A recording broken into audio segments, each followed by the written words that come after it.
Faire une grande école, c'est génial, j'ai eu de la chance d'en faire une.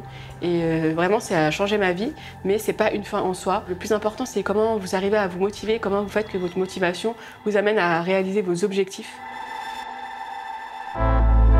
Je m'appelle Donia, j'ai 29 ans, je suis originaire du Val d'Oise et je suis la cofondatrice avec Loumna Youssef de Meet My Mama, une entreprise à impact qui révèle les talents culinaires des femmes depuis 2017. J'ai toujours voulu avoir de l'impact. Je pense que c'est venu en réalité après le décès de ma mère. À ce moment-là, je me suis dit que je voulais être utile. Ma mère était quelqu'un de très gentil et je me suis toujours dit je vais être aussi gentille. J'ai vraiment voulu avoir de l'impact, être utile et je me suis toujours dit que j'avais une mission. C'est un peu bizarre de dire ça, mais que j'avais un peu une mission sur Terre. Déjà en stage, je n'arrivais pas forcément à trouver ma place en entreprise. Et je savais pertinemment que j'allais pas m'épanouir en entreprise. Et j'avais aussi, je pense, à cette époque déjà, l'envie d'être libre et de être ma propre chef, en vrai. Quand tu dis que tu vas entreprendre, c'est quand même réservé, entre guillemets, à l'élite, à ceux qui ont les moyens. J'en parlais pas beaucoup déjà à ma famille en Algérie. Et puis ensuite, dans ma famille en France, ils n'ont pas forcément compris parce que pour eux, j'avais fait des grandes études, j'avais fait Sciences Po. Donc en fait, il fallait que je fasse un grand travail, avocate ou travailler dans un ministère ou autre. Alors qu'ils ont galéré, entre guillemets, pour que nous, on puisse être sécure. Et là, c'était un peu, mais attends, je comprends pas. T'étais en train de faire un beau parcours et là, tu veux l'arrêter pour entreprendre. Qui plus est dans la cuisine, qui plus est pour accompagner des gens.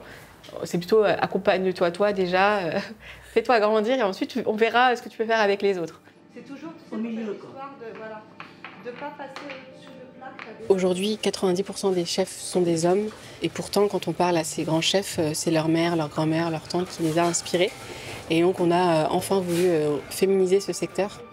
Au début, quand on rencontre une maman, elle a beaucoup de mal en fait, à dire que c'est une chef. Le but, c'est vraiment d'inspirer, de faire découvrir de nouveaux rôles modèles qu'on ne voit pas forcément, puisque les mamas, et c'est pour ça qu'on a aussi monté Meet My Mama, on ne les voyait pas, on ne les entendait pas. Nous, on aime bien parler de soft power, et c'est un petit peu ce qu'on fait quand les mamas vont en entreprise, prennent la parole, racontent un peu leur histoire. Je ne suis pas du tout dans la victimisation, le misérabilisme, enfin, c'est pas du tout quelque chose qu'on apprécie, que j'aime moi personnellement. Donc vraiment, c'est à l'encontre de ça, mais c'est plutôt donner les outils et un peu utiliser ce soft power grâce à la cuisine, grâce au discours des mamas, grâce à nos parcours aussi individuels, qu'on arrive un petit peu à faire changer les préjugés et les mentalités. J'aime bien quand il y a des difficultés, des problèmes, parce que c'est ça qui va me motiver à me dire « Ok, il y a un problème, solution ». Je ne vais pas rester 15 ans sur un problème. Et j'essaie de me faire de l'automotivation au quotidien et essayer de motiver un peu tout le monde. Et peut-être que parfois je suis toujours optimiste. Et pour certains, ça peut être un peu, enfin pas dérangeant, mais un peu, ils ne vont pas forcément toujours comprendre parce que même quand il y a des gros problèmes, dans le pro, je ne vais pas du tout stresser. Quand on entreprend, de toute façon, on sait que c'est les difficultés qui vont nous pousser. Et une grosse difficulté qu'on a eue, ça a été le Covid. On ne sait pas si demain on va pouvoir payer les salaires de tout le monde. On ne sait pas si demain la boîte va tenir. Donc c'était un petit peu triste en fait.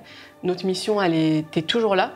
Notre vision, elle était toujours là. Les équipes, elles étaient là. Les mamas, elles étaient là. Il fallait y aller et il ne fallait pas lâcher. Et de toute façon, on n'avait pas le droit d'arrêter. Donc à partir du moment où tu sais que tu ne peux pas arrêter, tu dois trouver des solutions.